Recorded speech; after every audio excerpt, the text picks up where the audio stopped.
저는 오랫동안 자녀가 결혼해야 부모 역할을 다하는 거라고 생각했습니다. 그래서 아이가 30이 넘어가자 마음이 급해졌죠.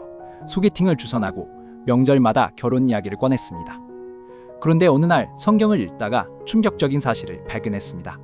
작가인 바울 사도는 고린도전서 7장에서 독신이 오히려 더 나을 수 있다고 말씀하셨더군요. 결혼이 축복이라면 독신도 축복일 수 있다는 것입니다. 그 순간 깨달았습니다. 제가 자녀의 행복을 위한다면서 사실은 제 불안을 해소하려고 했던 건 아닐까? 주변 시선이 두려웠던 건 아닐까? 하나님의 뜻이 아니라 세상의 기준으로 자녀를 재고 있었던 건 아닐까? 30이 넘었는데 결혼할 생각이 없습니다. 아니면 만나는 사람이 마음에 들지 않습니다. 부모 마음은 타들어가는데 말하면 싸움이 됩니다. 이 영상을 클릭하신 분들 아마 다 같은 마음이실 겁니다. 밤에 잠이 안 오시죠? 기도하다가도 답답해서 눈물이 나시죠? 오늘 자녀 결혼 문제 앞에서 부모가 할 수 있는 3가지를 알려드리겠습니다. 이 3가지는 제 생각이 아닙니다. 성경에서 직접 찾은 하나님의 방법입니다. 시작하기 전에 아멘 댓글 한번 남겨주시고 구독과 좋아요로 이 축복의 통로에 동참해주세요. 같은 마음으로 기도하는 부모님들께 이 영상이 닿을 수 있도록요. 첫 번째, 자녀의 배우자를 위해 구체적으로 기도하세요. 창세기 24장에 이삭과 리브가의 결혼 이야기가 나옵니다. 아브라함은 늙은 종을 불러 이렇게 말합니다. 창세기 24장 3절에서 내가 너에게 하늘의 하나님, 땅의 하나님이신 여호와를 가리켜 맹세하게 하노니 너는 내가 거주하는 이 땅 가나안 족속의 딸 중에서 내 아들을 위하여 아내를 택하지 말고 내 고향 내 족속에게로 가서 내 아들 이삭을 위하여 아내를 택하라. 여기서 중요한 게 있습니다. 아브라함은 직접 리브가를 찾으러 가지 않았습니다. 종을 보냈습니다. 그리고 그 종은 우물가에서 기도합니다. 창세기 24장 12절에서 14절을 보세요. 그가 이르되 우리 주인 아브라함의 하나님 여호와여 원하건대 오늘 나에게 순조롭게 만나게 하사 내 주인 아브라함에게 은혜를 베푸시옵소서. 내가 이 우물 곁에 섰사오니 성중 사람들의 딸들이 물을 기르러 나오리니 내가 한 소녀에게 이르기를 청하건대 너는 물동이를 기울여 나에게 마시게 하라 하리니 그가 이르기를 마시라 내가 당신의 낙타에게도 마시게 하리라 하면 그는 주께서 주의 종 이삭에게 정하신 자라. 보십시오. 이 기도가 얼마나 구체적입니까? 그냥 좋은 사람 만나게 해주세요가 아닙니다. 물을 청했을 때 낙타에게도 물을 주겠다고 말하는 사람. 친절하고 부지런하고 섬기는 마음이 있는 사람을 구체적으로 요청한 것입니다. 여러분은 자녀의 배우자를 위해 어떻게 기도하고 계신가요? 그냥 빨리 결혼시켜 달라고만 하고 계시진 않나요? 하나님은 우리의 구체적인 기도를 원하십니다. 어떤 성품의 사람인지, 어떤 신앙을 가진 사람인지, 자녀와 어떤 부분에서 맞는 사람인지 그 조건들을 적어보세요. 그리고 매일 그 리스트를 펼쳐놓고 기도하세요.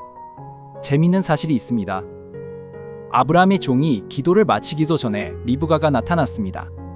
창세기 24장 15절입니다. 아리채 끝나기도 전에 리브가가 물동이를 어깨에 메고 나오더라. 하나님은 구체적인 기도에 구체적으로 응답하십니다. 우리의 역할은 재촉이 아니라 기도입니다. 두 번째, 결혼 강요를 멈추세요. 잠언 15장 1절에 이런 말씀이 있습니다. 유순한 대답은 분노를 쉬게 하여도 과격한 말은 노를 격동하느니라. 많은 부모님들이 자녀를 위한다는 마음으로 결혼 이야기를 꺼냅니다. 그런데 그 방식이 문제입니다. 너 언제 결혼할 거니? 옆집 아들은 벌써 애가 둘이야. 이번 명절에 또 너만 혼자네. 이런 말들이 자녀에게는 과격한 말로 들립니다. 비난으로 들리고 압박으로 느껴집니다. 제가 아는 한 어머니가 계셨습니다. 딸이 35인데 결혼 생각이 없다고 했습니다. 이 어머니는 매주 소개팅을 주선했습니다. 딸이 싫다고 해도 억지로 자리를 만들었죠. 결과가 어땠을까요? 딸은 집에 오지 않았습니다. 전화도 안 받았습니다. 관계가 완전히 끊어질 뻔했습니다. 그런데 이 어머니가 방법을 바꿨습니다. 소개팅 주선을 멈추고 대신 매일 새벽에 딸의 배우자를 위해 기도하기 시작했습니다. 딸에게 결혼 이야기를 꺼내는 대신 그냥 밥 먹었냐고, 건강하냐고만 물었습니다. 1년이 지나자 딸이 먼저 전화를 걸어왔습니다. 이도, 엄마, 요즘 만나는 사람 있는데 소개해도 될까요? 강요는 문을 닫게 합니다. 하지만 기도는 하나님의 문을 엽니다. 여러분이 할 일은 자녀의 마음을 바꾸는 게 아닙니다. 하나님께 맡기는 것입니다. 빌립보서 4장 6절에서 7절 말씀입니다. 아무것도 염려하지 말고 다만 모든 일에 기도와 간구로 너희 구할 것을 감사함으로 하나님께 아뢰라. 그리하면 모든 지각에 뛰어난 하나님의 평강이 그리스도 예수 안에서 너희 마음과 생각을 지키시리라. 소개팅, 강요 대신 기도로 전환하세요. 잔소리 대신 축복의 말로 바꾸세요. 그것이 부모가 할 수 있는 가장 강력한 일입니다. 세 번째, 자녀의 선택을 존중하세요. 미혼도 축복입니다. 이 부분이 많은 부모님들에게 가장 어려운 부분입니다. 우리는 결혼해야 행복하다고 배웠습니다. 결혼해야 어른이 된다고 생각했습니다. 그런데 성경은 다르게 말합니다. 고린도전서 7장 7절에서 8절 말씀입니다. 나는 모든 사람이 나와 같기를 원하노라.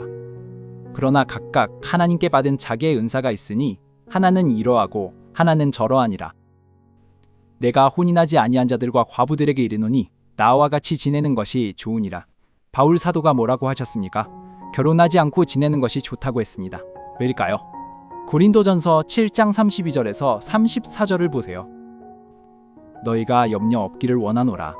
장가가지 않은 자는 주의 일을 염려하여 어찌하여야 주를 기쁘시게 할까 하되 장가간 자는 세상 일을 염려하여 어찌하여야 아내를 기쁘게 할까 하여 마음이 나뉘게 되느니라. 물론 이것이 결혼이 나쁘다는 뜻이 아닙니다. 결혼도 하나님의 축복입니다. 하지만 독신도 하나님의 축복이라는 것입니다. 성경에서 결혼이 행복의 필수 조건이라고 말한 적은 단 한 번도 없습니다. 예수님을 보세요. 결혼하지 않으셨습니다. 바울 사도도 독신이었습니다. 그들이 불행했나요? 그들이 불완전했나요? 아닙니다. 하나님의 뜻 가운데 가장 충만한 삶을 사셨습니다. 자녀가 결혼을 선택하지 않는다면 그것도 하나님께서 허락하신 길일 수 있습니다. 자녀가 늦게 결혼한다면 하나님의 때가 아직 안 된 것일 수 있습니다. 우리의 시간표가 아니라 하나님의 시간표를 신뢰해야 합니다.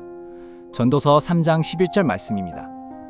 하나님이 모든 것을 지으시되 때를 따라 아름답게 하셨고 또 사람들에게는 영원을 사모하는 마음을 주셨느니라. 그러나 하나님이 하시는 일의 시종을 사람으로 측량할 수 없게 하셨도다. 때를 따라 아름답게 하셨다고 했습니다. 하나님의 때가 있습니다. 30에 결혼하든 40에 결혼하든 결혼하지 않든 하나님은 그 모든 것을 때를 따라 아름답게 만드십니다.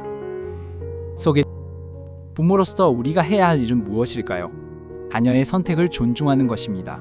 자녀가 독신을 선택해도 늦은 결혼을 선택해도 그것을 축복하는 것입니다. 우리의 기대가 아니라 하나님의 뜻이 이루어지기를 기도하는 것입니다. 시대가 변했습니다. 과거에는 25이면 결혼하는 게 당연했습니다. 지금은 다릅니다. 경제적 상황도 다르고 가치관도 다릅니다. 그 변화를 인정해야 합니다. 변하지 않는 것은 하나님의 사랑뿐입니다. 그 사랑 안에서 자녀를 신뢰하세요. 정리하겠습니다. 자녀 결혼 문제로 밤잠이 없으실 때 부모가 할 수 있는 3가지입니다. 첫째, 자녀의 배우자를 위해 구체적으로 기도하세요. 둘째, 결혼 강요를 멈추고 기도로 전환하세요. 셋째, 자녀의 선택을 존중하세요. 미혼도 하나님의 축복입니다. 오늘 밤 자녀 방문 앞에서 한숨 쉬는 대신 무릎 꿇어보세요. 자녀에게 잔소리하는 대신 하나님께 기도해보세요. 여러분의 불안과 걱정을 모두 하나님께 맡겨보세요. 베드로전서 5장 7절 말씀처럼 너희 염려를 다 주께 맡기라. 이는 그가 너희를 돌보심이라. 하나님은 여러분의 자녀를 여러분보다 더 사랑하십니다. 여러분이 밤잠을 설칠 때 하나님도 함께 깨어 계십니다. 그분을 신뢰하세요. 그분의 때를 기다리세요. 오늘 말씀이 마음에 닿으셨다면 지금 바로 이 영상을 카카오톡으로 가족에게, 밴드로 친구에게, 교회 단톡방의 성도들에게 전해주세요. 같은 마음으로 밤잠 설치는 부모님들이 분명히 계십니다.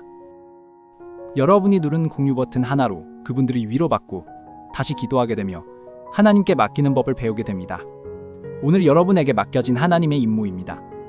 작지만 결코 가볍지 않은 전도의 사명입니다. 자녀 걱정에 지쳐 계신 모든 부모님들께 하나님의 평강이 임하시길 기도합니다. 하나님의 때에 하나님의 방법으로 가장 아름다운 길이 열리실 줄 믿습니다. 하나님의 은혜가 여러분의 가정 위에 함께 하시길 빕니다.